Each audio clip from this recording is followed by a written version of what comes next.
thought it was just 8 a.m., and now I realize you're eating lunch and you're still not going to answer me. Are we ready? Yeah, okay, fantastic. So one of the things we didn't finish up yesterday is talking about what to do after fermentation with a product, right? We spent a lot of time talking about the process, starter cultures, but when you are making a dry sausage specifically, most of you, if you're making a snack stick or a summer sausage, don't have this step to worry about. You're going to stick it in the smokehouse, you're going to smoke it, cook it, chill it, and package it. Because it's a semi-dry sausage. But a product like this, a dry sausage, needs some maturing after and drying after any heat treatment that you apply to it. Heat treatment is optional. Why do I say that? It's an insurance policy, but it's optional. So why do I say heating is optional? What's the good thing about heating the product to a lethal temperature? Lethality, right? It's easier to prove. It's easier discussions with USDA or the state. What's the bad things about cooking? Dries it out more? Dries it out more? Not really. All that hard work we use to keep our particle definition can be thrown away in the smokehouse if we're not careful. So we don't want to heat it too rapidly or too dry. You need to have humidity control in that smokehouse. During fermentation, if you don't lose 5 to 10% during that fermentation of weight, you will never achieve a 30 to 35% weight loss, which is ideal for these products. Let me say that again. If you don't achieve a 5 to 10% weight loss during fermentation, you will never, ever get to your target. It's just impossible because something else has caused that product to not lose moisture, i.e. you smeared the fat when it went through the stuffer, right? Or you ground it or chopped it. The meat too hot. The temperature of the meat during raw processing got too hot. So we're going to go through and talk about troubleshooting, but the most important part about yesterday's drying topic, if you still have this handout from yesterday, on like the next to the last page, 30 maybe, there's a drying schedule on top, and then there's a slide that says shark fins, not an EKG. If you are mapping temperature and humidity inside the place where you are drying your product, you should have a nice, gentle rise in humidity followed by a drop. And that's actually very, very important. It's actually a concept I argued for months with USDA about. Before they released, last May, they released a compliance guideline for these types of products, right? As a way to be in compliance with the regulation. They were under the false reality for them that humidity had to remain constant. If the humidity in your drying room remains constant, you will never dry the product. So what's happening? If you look at that picture, that green line, as it rises, what it's doing is pulling moisture out of the center of that product to meet the set point for the room. What's a good set point? 50 to 60 degrees Fahrenheit, 65 to 75% humidity in the last stages. So after you heat treat that product, do you want mold or you don't want mold? If you want mold, heat treating it potentially damages the ability to have mold on that product because we damaged the surface of that casing through the heat treatment. It got too hot, in other words. It doesn't mean it can't, but you may not get good mold color development. Or, excuse me, mold development on the surface. So, as that humidity rises, you look on that picture, what I mean by a shark fin, if it's constantly going up and down like an EKG monitoring your heart, That's too rapid of a change in humidity inside that drying room. So the rise in humidity to the set point of the room, 70%, should be slow, and then the fan kicks on and dries it back off. So what you do is you're slowly pulling moisture out of the center of that product. And this is crucial for large diameter products. Anything more than 2 inches in diameter, this is crucial. What you're doing as that humidity is rising is pulling moisture from the center of the product to the surface. When the fan turns on, it evaporates the moisture off the surface of that product, and the whole process starts over again. If you maintained a static humidity, you would never pull moisture. It'd pull moisture to the surface and stop, and it would never dry. So it's very important that you monitor what the humidity and how it's changing, how often it's changing. To give you an idea of time, that picture is a 4-hour time block.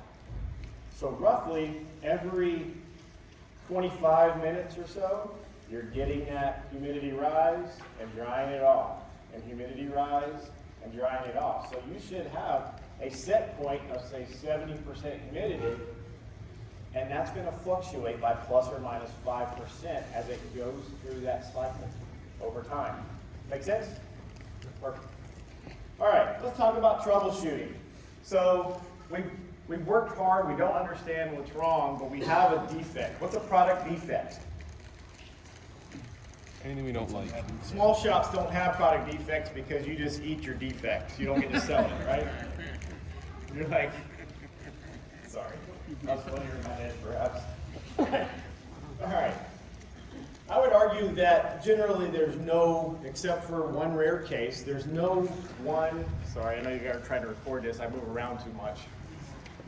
There's no one single issue that caused the problem. It's generally cumulative, right? There are multiple things that went through why a product defect occurred. So if I give you an example of a product defect you have dealt with or are dealing with. Uncured spots? Well, Uncured spots, great. Anybody else? Casing separation. What? Casing separation. Casing separation, that's a big one, right? There could be some reasons why, but there's probably not one single thing we talked about that caused some of those product defects. Okay? The major one with fermented sausages is gelling out and fatting out. Okay? Process control is what our goal should be. How do we achieve process control? What do you think? By doing the same thing over and over. By doing the same thing over and over. Yeah. If you've been doing it wrong for 20 years, who cares? Now, I did have somebody tell me last night, every slide I put up told me I was doing everything wrong. That is not the goal of this discussion. The goal of this discussion is to take what you do that's great and make it better. Right? That's the goal. So, what you're doing, what's doing right, what's working, keep it working. It's adding more tools to your toolbox to make it even better and more consistent, time after time after time. Product consistency generates repeat sales, period. Okay. So, process control helps to diminish that cumulative effect of multiple problems that cause product defects. Okay? I asked yesterday how many people use batch sheets, right? I gotta be careful how I say that, because in my head it sounded like bat, S-H-I-T. Okay. A batch sheet helps you to generate root cause analysis for problems. Okay? What is a root cause analysis when you have a product defect? Where do you start? You have a defect. What do you guys do? You just throw it away and go, oh, we'll try better next time. What do you do? try to figure out where it went wrong. How do you figure out say that again? Retrace your steps. That is exactly what root cause analysis is. You said try to figure out what you do wrong. How do you do that? You're exactly right. That's what root cause analysis is. How do you figure out what went wrong? You come to MAP and go, hey, last week, here's what happened to me. And peer-to-peer learning, that's why AMP is so important. That's why AMP is so important. Peer-to-peer learning is priceless, guys. Because odds are, one of your peers has already dealt with something that you're dealing with. But if you have no records of what you did, you're going to keep generating random defects over time, and you will never be able to do a root cause analysis when you do have a product defect. Now, the one thing I will say is no fermentation. You get no fermentation. What's the root cause of that? We'll talk about that. Don't answer it. I want you to think about it. That might be a product defect that does have a single solution. I'll talk about why and what happened to us. So, these are your common defect categories. I'm going to go through each and how the process affects it. When you are dealing with your raw materials, you need to be really diligent about cutting out things like lymph glands, blood splash, blood clots, any part of the vein or artery system that's in that shoulder meat. And trim is a bigger problem than whole muscle starting raw materials. You don't know where it came from. You have no clue about what the history of it is if you're buying bulk trim. If you're generating your own, then it's your fault that you have things like this, right? Something got missed during this process. Problems with the raw materials get bigger over time. Spoilage from this product is much, much higher. Why? Higher bacteria counts? Higher bacteria counts. Maybe. You're on the right track. Blood is an excellent food source for bacteria. They love it. It has everything they need, as a matter of fact. So, if you give them enough time in the right environment and a food source that is one of the most nutritious things they can eat, so to speak, as you guys are eating lunch in this wonderful conversation. Anyway, you created a scenario where that could have been avoided, right? Bacteria-free meat does not exist. Hopefully, pathogen-free meat exists. That's our goal. But bacteria-free meat is a useless entity to try to achieve. Never achieve that.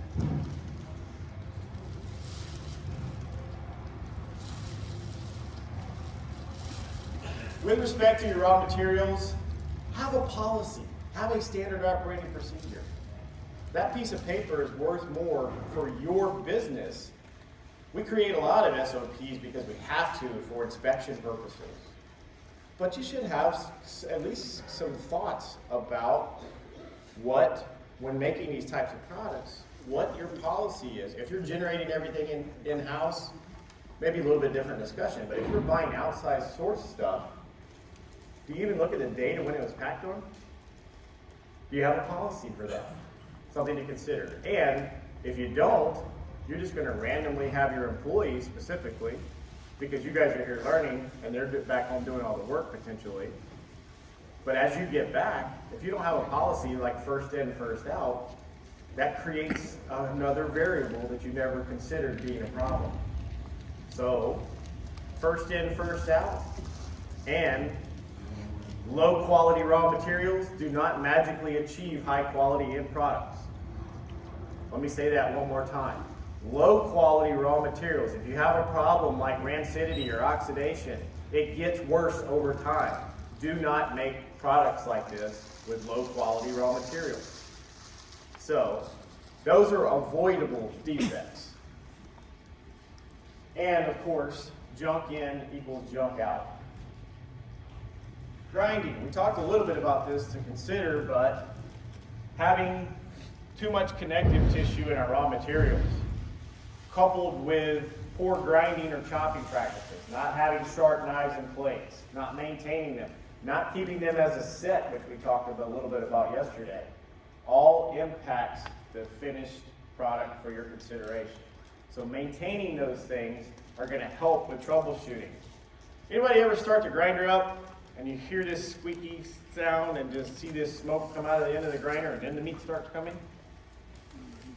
That's never happened to you, right? You know how I know it's happened to you? Because it's happened to me, right? I do more than just talk about it. I actually put what I think I know into practice every day, just like you guys do. So, when that happens, not only do you damage that knife and plate set, which you paid a lot of money for, what do you think happens to that first batch of meat that's coming through that plate? Pre-cooked. You just denatured all the protein in there and it's no longer functional. You might as well throw it out. So, because you rose the temperature really high, really fast, and cooked it, believe it or not. That's not ideal. Anybody run water through the grinder? Now you're scared to answer me. That's not necessarily good practice and good for the grinder either. Anybody run ice through the grinder? It's good to keep it cold, maybe, but I wouldn't run that, especially big ice. Flake ice is a little bit different story. It melts fast, nugget ice melts fast, but grinding that through that plate is hard on that plate and knife set. Potentially hard on your motor too, depending on how big the grinder is. Just because it'll do it doesn't mean it should.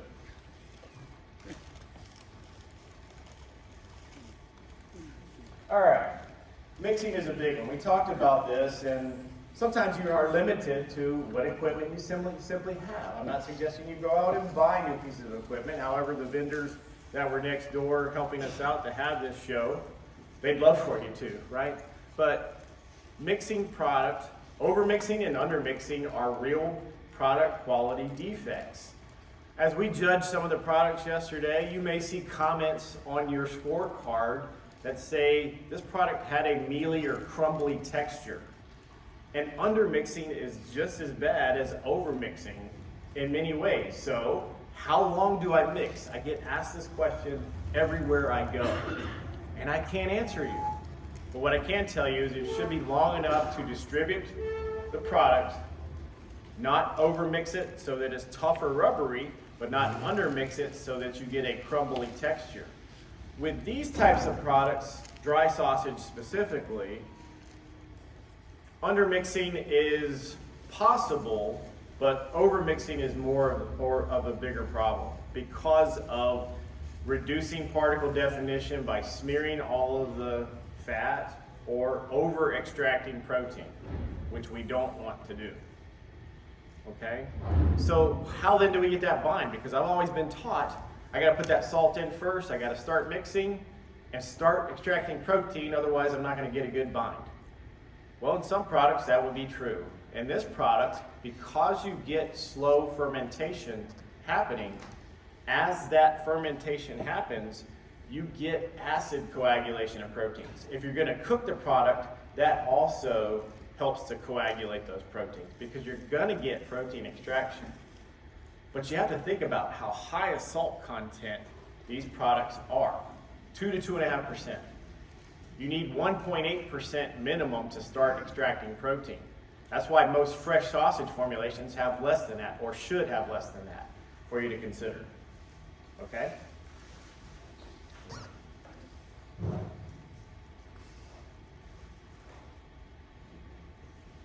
As I said yesterday, if you don't know how to use the hand equipment that we use for the demo, you're never going to be good at using a system like this. However, having a fully vacuumized system will allow you to make a denser, more product filled into the same amount of space.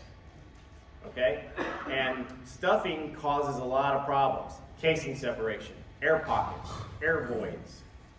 And when you have air, there's a lot of problems and room for things like fatting out, gelling out, or oxidation to occur, which I'll show you a picture of in a snack stand, right?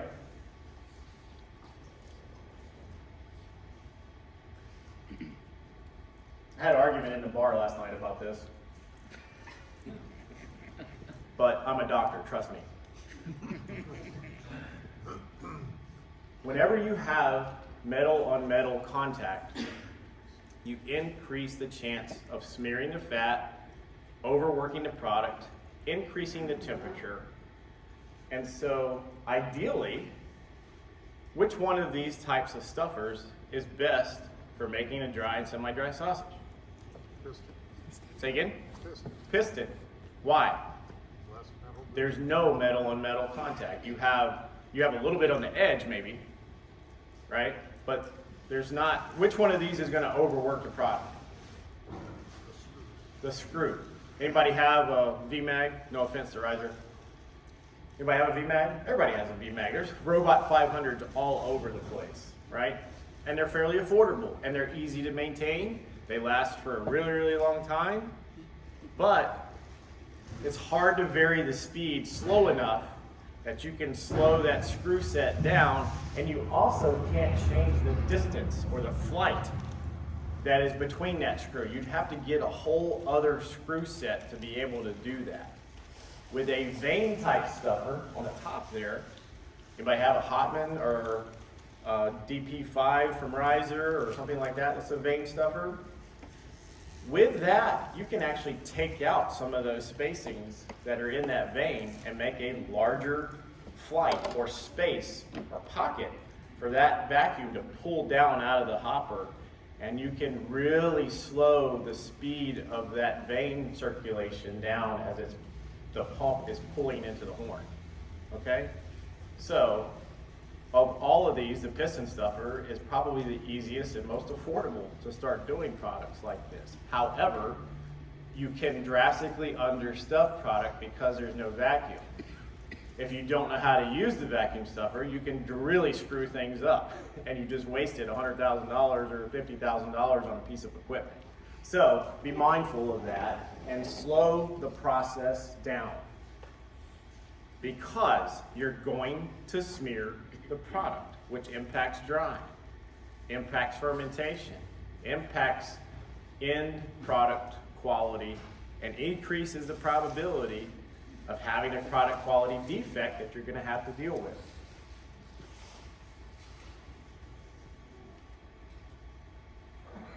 I just realized that's hard to see, but anybody have employees that love to drop stuffing horns like me? Whenever you get bent horns or dented horns or a scratch inside that horn, all of those things are places that now cause the potential to ruin particle definition, to smear fat, impact drying on the other end.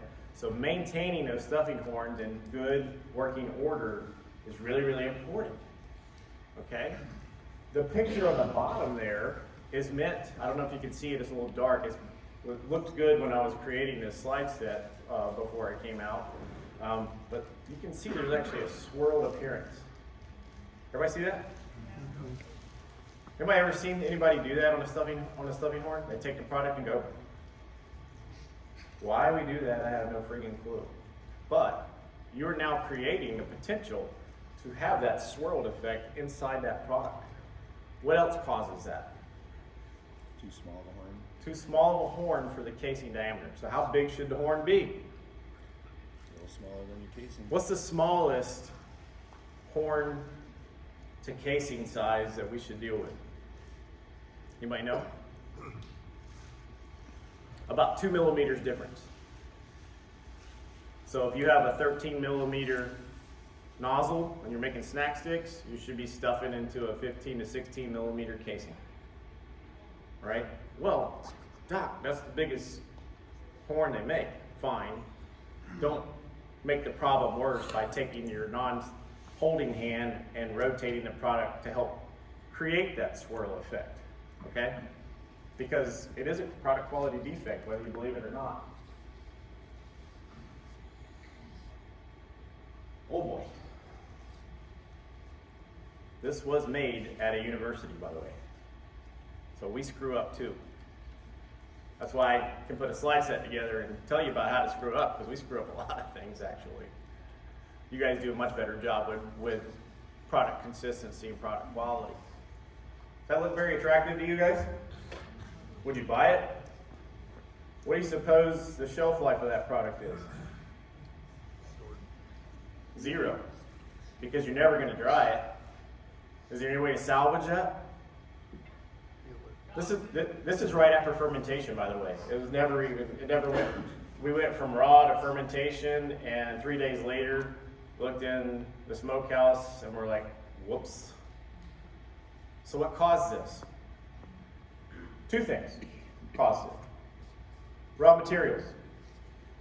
Inappropriate raw materials. Somebody decided that they were going to follow the formulation sheet and use picnic trim instead of Boston Bud. They also decided that I'm not going to crust freeze this. So somebody asked me yesterday, they said, I grind mine twice. There's absolutely nothing wrong with that as long as you're measuring temperature rise in that grind. And you're coarse grinding first. You don't want to grind twice a product like this through a 3/16" plate both times. Number one, it's harder on the grinder. Why do I only grind once? Well, I take that butt and I bone it out. I take the blade bone out. I cut it into cubes about 1 inch to 1.5 inches, and we crust freeze that in a lug so that it's 24, 25 degrees going into the grinder. And that's why I only grind once, because I already kind of coarse made the trim smaller, made the pieces smaller by hand first. That's one thing I failed to tell you yesterday. So that's why I only grind once, because I've already taken it and in place of that coarse grind, made smaller pieces to go through that grinder. You should never feed the grinder faster than that throat can deal with on the grinder, and faster than the auger can pull it to the knife plate set. I've seen a lot of people do that, especially on those biros. They'll get a plunger, and they're feeding and plunging, right? And feeding and plunging, and that throat is so full. What do you suppose is happening to the product that's above the auger? It's sitting there flopping up and down, and what do you suppose that temperature is doing? And you're smearing fat, and you're extracting protein unintentionally, perhaps. So what happened with this product is it was stuffed too fast. It was inappropriate raw material. It was not crust frozen, too hot of a temperature. 34 is fine. He didn't know what he's talking about. I gotta get this done fast. Well, that's the end result. Luckily, we only do 150-pound batches, so there's only 150 pounds thrown away. If you guys are doing bigger batches than that, this gets to be pretty expensive pretty quickly, especially if it's beef. What do you suppose would happen if this were your venison customer? Can you make products like this with venison? Absolutely. They're fantastic. I would consider heat treating a venison product. You don't know much about the raw material. Okay? Anybody here do deer? What you get is quite variable, is it not? Absolutely it is.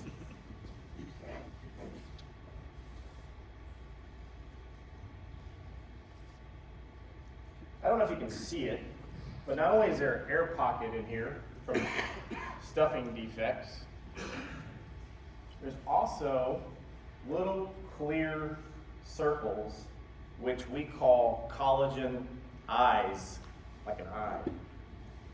And what happens when you thermally process summer sausage, for instance, and you have too much connective tissue, silver skin, what have you, in the raw material, you solubilize that collagen, and when it cools, after you take it out of the smokehouse, it forms a gel, a stable gel that doesn't go away. It's a clear, stable gel, and that is a product quality defect, okay? Especially for the show. If you're preparing products for judging, take as much connective tissue and different muscle groups out. Using one single muscle for that product is ideal. You'll diminish this greatly, and then slow the stuffing speed down so that you don't end up with a lot of air pockets and air voids. Whoops.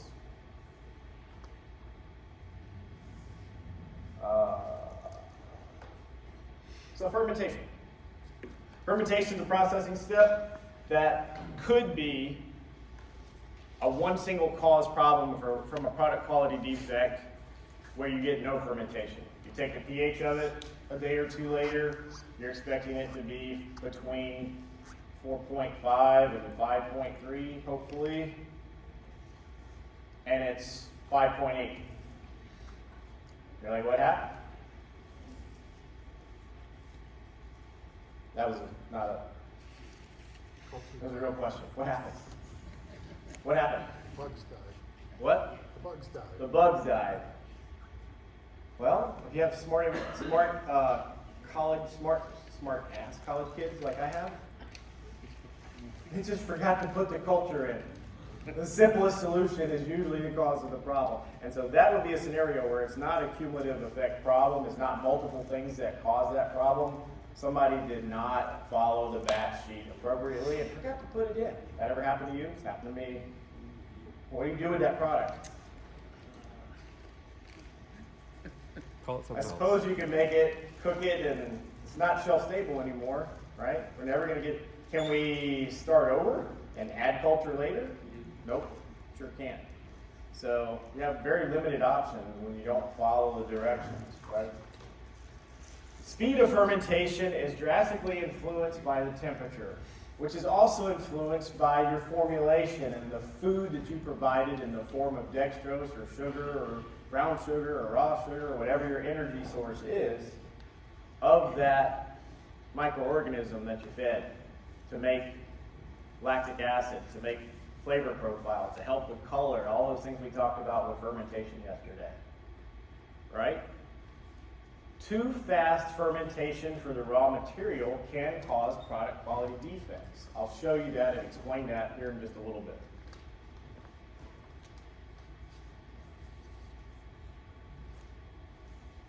How many of you have a pH meter? This guy's about $350. All right? And so the picture on the right is a scenario where my student failed to put in a starter culture. I was expecting something on the left. That's the pH of our summer sausage that we make. Somewhere in that 4.5 to 4.7 range is what I prefer, what our customers are used to. When I took the pH and it was 5.7, I'm like, huh, I wonder what happens. So, and then sheepishly, he's like, I forgot to put the culture in. Yeah, I got it.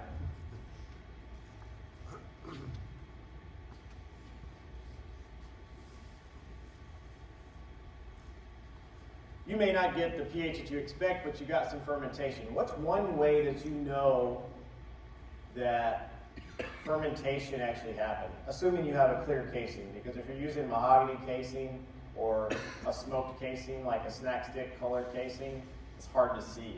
What's one way you know you had fermentation actually happen? Do you know? Can you look at it the next morning out of the smokehouse after fermentation and tell before I even grab that pH meter? Anybody? What happens to meat color when we put curing salt or pink salt into that meat? What color does the meat turn? Pink. Pink, right?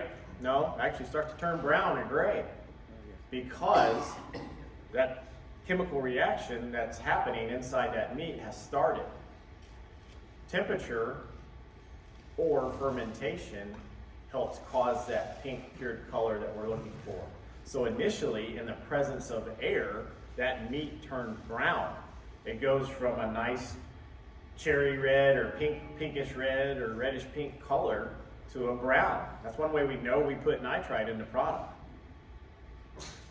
After fermentation, you should be able to look at that product and it should be that pink cured color because lowering the pH helps that reaction to complete more readily. Let me say that again. As you ferment and lower the pH, you're going to help that reaction cause that pink cured color. So, and then you make it stable by cooking the product. Once you get that product up to say 135, 140 degrees in a summer sausage or a snack stick, you're going to help stabilize that color.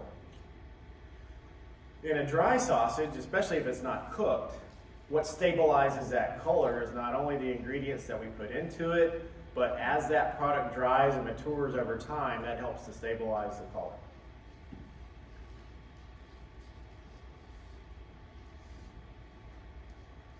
Surface color, casing problems can all be caused by thermal processing. We ruin a lot of products in the smokehouse.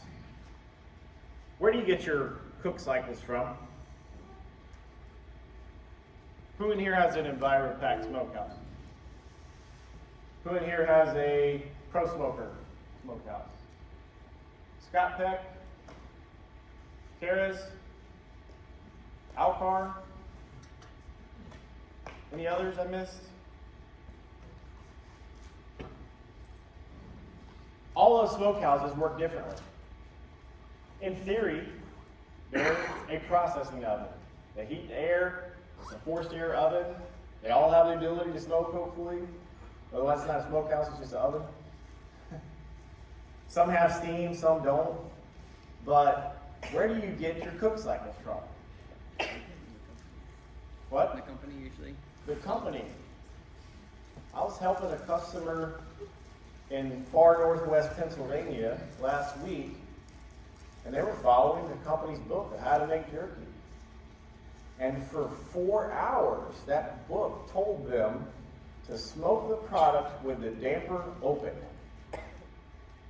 I'm like, what? Smoke the product with the damper open. What do you suppose was getting that smoke? Where was it going? Out of the smokehouse. It wasn't going in the smokehouse. So it's drying the jerky, but if you're gonna, I'm like, you might as well not even, you're wasting a lot of money on wood chips or sawdust because you're not getting much color development or aroma from the smoke at all. It's going straight out of the chimney or out of the stack. So consider learning some processing. What's the biggest jump in temperature that smokehouse should make from step to step? 30 degrees. I don't like more than 10 to 15. 30 is quite big. And the biggest step is when that product is cold and ramps up immediately. I've seen steps that go from the temperature in the product is in mid-30s. First step, right out of the batch, 180 degrees, steam cook. That is a huge problem that you can start developing a lot of product quality defects by what that first step is. Start it slower. Start it at 110. That's a smaller jump from less than 40 degrees of product temperature to the outside environment. You're asking a lot of that product to make jumps like that. So instead of having big 30, 50, 60 degree temperature jumps in your cycles from step to step, add more steps. Good rule of thumb about thermal processing. You have a pre-dry step if you're smoking the product. You have a pre-dry step to dry the surface a little bit. If you over-dry the surface, you might as well not smoke. You're not going to get any smoke color. Smoke follows water. Let me say that again. Smoke follows water. You don't want to have water droplets on the surface of the product. That's another quality defect caused by thermal processing because smoke will attach to that water droplet, and what happens to that water droplet as it condenses? That's how they make liquid smoke, folks. They put steam cook in a smokehouse, and the smoke attaches to those water droplets, and then they collect the water. That's what liquid smoke is.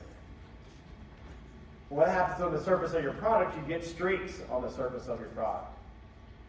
Contrary to popular belief, a stainless steel smokehouse should be cleaned on a regular basis. It's not a cast iron skillet. It doesn't need to be seasoned. What's a regular basis? Not every day, but maybe once a week would probably be something to consider because as your smokehouse gets dirty, it changes the product from batch to batch to batch and can cause product quality defects. So back to thermal processing. Cook cycle, pre-dry step. How long should that pre-dry step be? It depends on how big the product is. Small products, maybe 30 minutes. Big products, maybe 2 hours. So pre-dry, smoke, color set, cook, chill.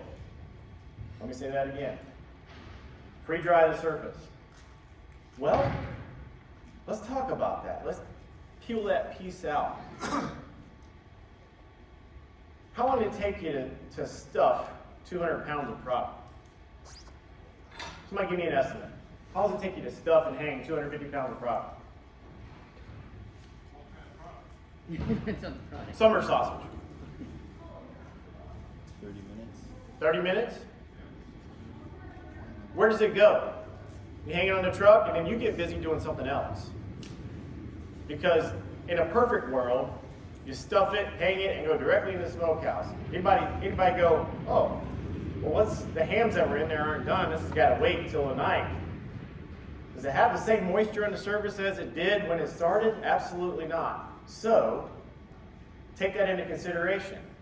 Maybe hydrate the surface a little bit before you add that pre-dry step. How do you do that? Run the shower.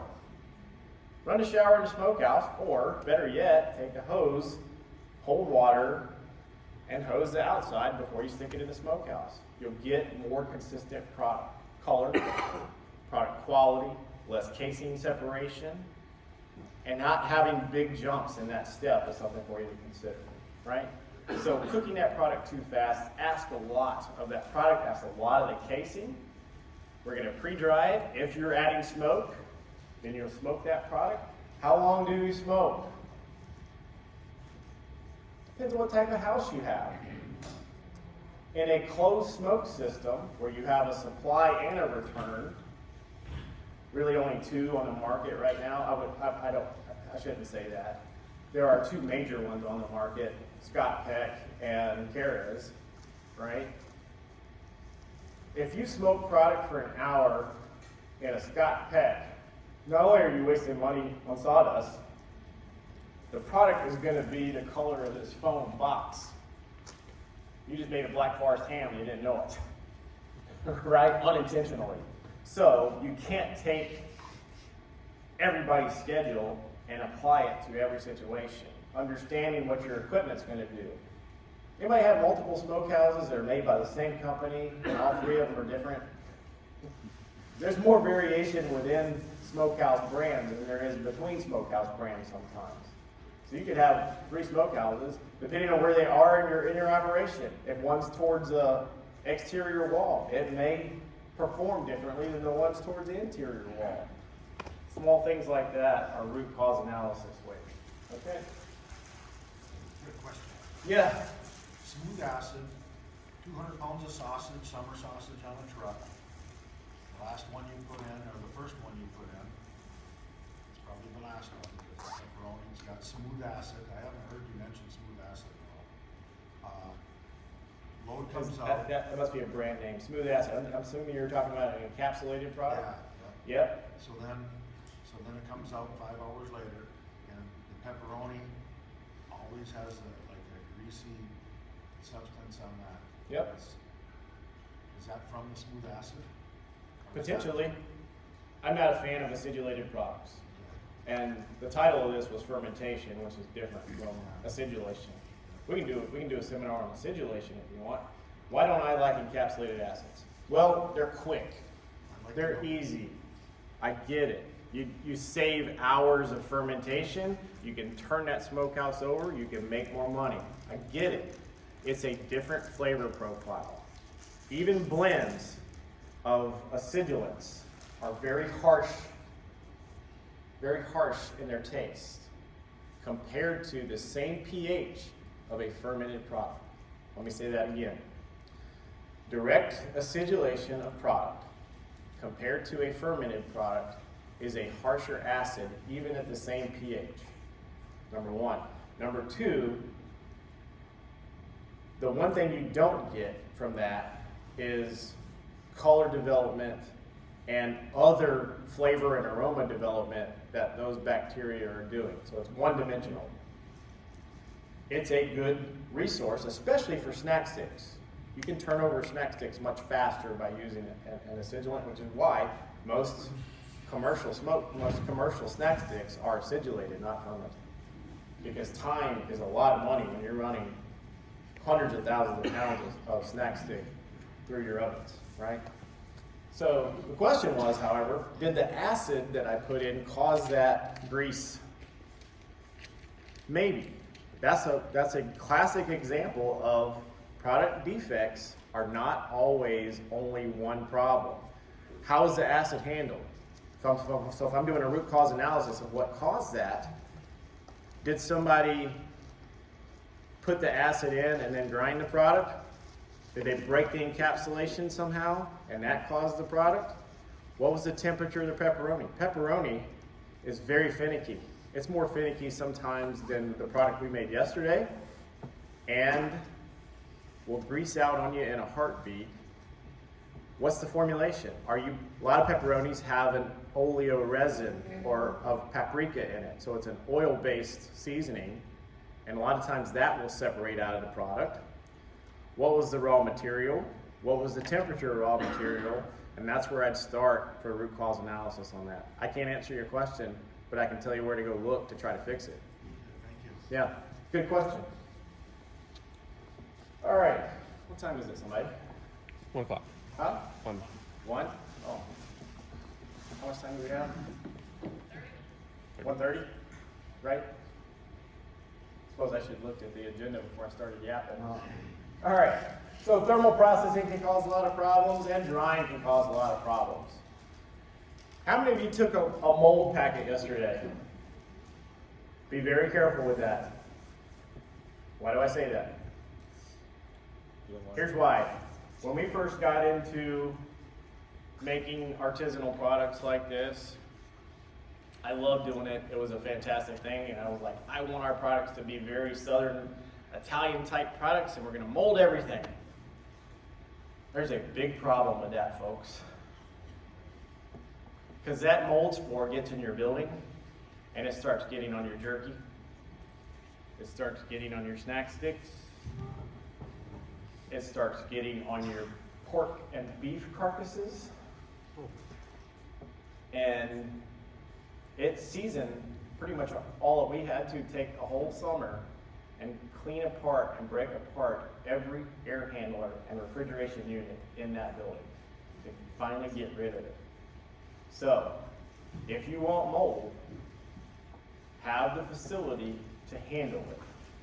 Let me just tell you that.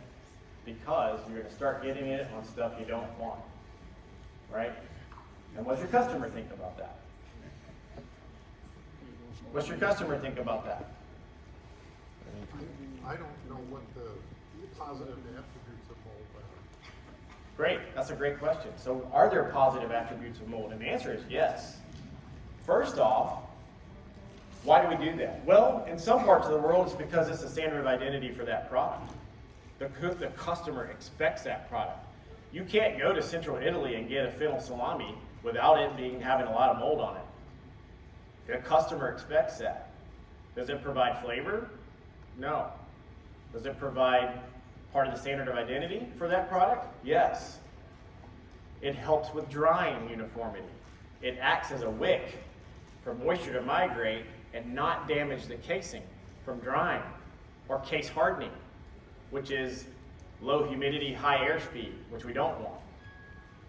You want humidity in there, and you want your airflow to be enough, just enough to evaporate the water off of that. So a mold can act as even coverage of mold can act as a wick to help do that. It also has antimicrobial properties against food pathogens. So there's also a safety factor associated with mold. Good point. But if you're going to use mold, have a different air intake for that area. Most plants in Italy that deal with mold, they have a whole other room upstairs of their raw processing where that product is maturing with a separate air intake, with positive and negative air pressure spaces between upstairs and downstairs, so that those mold spores don't circulate into their fresh sausages or jerky or other products that they're making. Make sense? So be mindful of that.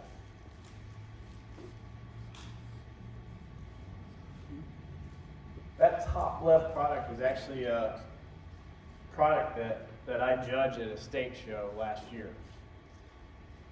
So it's quite unfortunate because it looked really cool.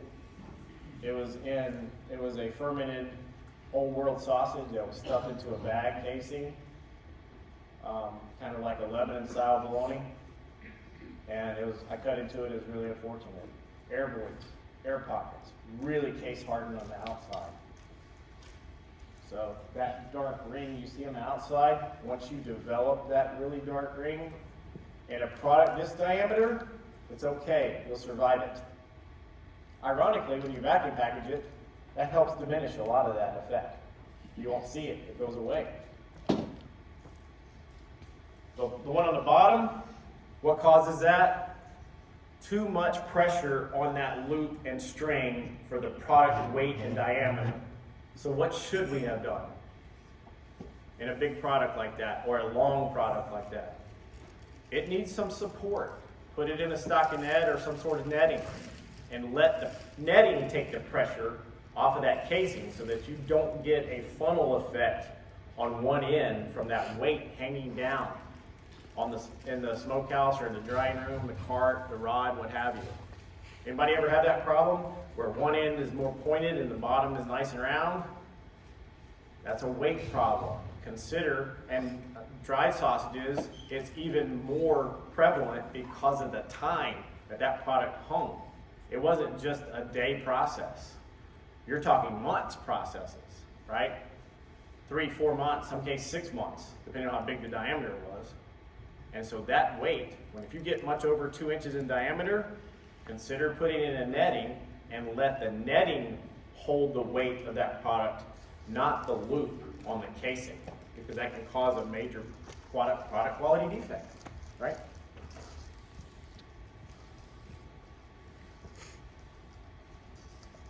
This is a product I took at our meat lab. It's the product that was in our meat lab and a picture that I took.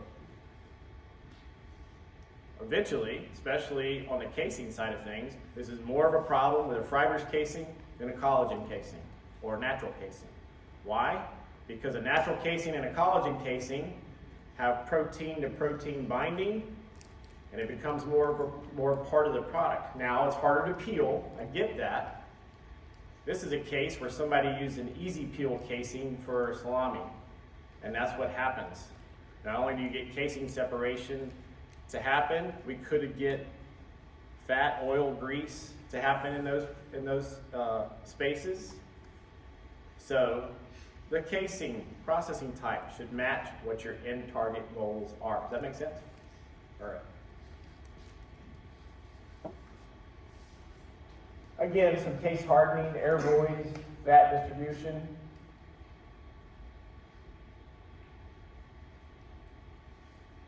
Picture on the left. Bad particle definition. That's not fat. What is it? Connective tissue? We saw that yesterday. What is it? Collagen. Collagen, connective tissue, some other protein is non-functional, and in a dry sausage, that just stays there. I also noticed in that product, by looking at it, that the knives and plates weren't very sharp. They tore the meat instead of cutting it, which ruins particle definition. So it's a multi-problem solution. It was a raw material issue. It was a grinding or chopping issue, potentially a temperature issue, and a drying issue, all combined, and a stuffing issue to cause the air voids. So that's root cause analysis. I can look at that product, and multiple things cause this problem that got exponentially worse over time. Questions, comments? You guys are full now. You're ready for a nap. I understand. Again, mold and yeast are great, unless you don't want them. Picture on the top, those wild type molds, you don't want a nice rainbow appearance on the product. Okay?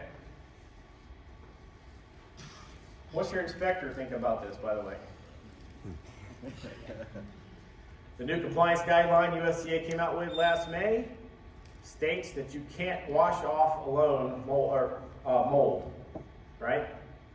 So if you're going to have mold, use starter culture that's for that mold, right? A specific mold, because it will outcompete anything else that may be in the air. This, however, is inappropriate fermentation and or drying environment. Too wet. Airspeed too low, right? So you want the airspeed high enough that it'll actually evaporate moisture off the surface of the product, but not slow enough that any natural mold that's in the air is going to attach to that product and start growing, right? So think about that. Whoops, I don't know what I did there. I think the computer's died. Anyway, I'll finish up real quick because I'm going to get to sampling. I'm going to get to the product we made yesterday. Sorry, let me get back on track here. Last thing I will say about product quality defects is where I started. Generally, they're not one-dimensional problems. One thing did not cause a problem. There were multiple issues over time about every step. And so when you're doing a root cause analysis, was it me? Was this something I did? I don't know. The presentation's not working. Don't worry about it. Don't worry about it. Seriously. We're good. Go back through the process. Backwards. Don't go through it forward. Go through it backwards. Figure out what in the steps happened, right? You notice the pepperoni problem when? After it's cooked? After it's cooked, right? So, that's the first time you see it. Work backwards from there as to what can cause that problem. That's what we just did together, right? Is it the smooth acid? It could be. Oh, okay, thanks. I think what we did is I tell you the truth, we got one guy that tries to get in and out, and they stuff at 100,000 miles an hour. And then they got another guy that'll stuff and take his time because he loves the job and loves, and stuff slow and makes an art out of it. And the guy that stuffs at 100 miles an hour comes out the worst way. Yeah, So so just like fill that casing, there's still void. And that's exactly right. Temperature. It's a temperature problem, a smearing problem, which gets worse, especially in pepperoni. Pepperoni is very finicky. I'll get to a couple points here. You can actually sell this, ironically, but collapse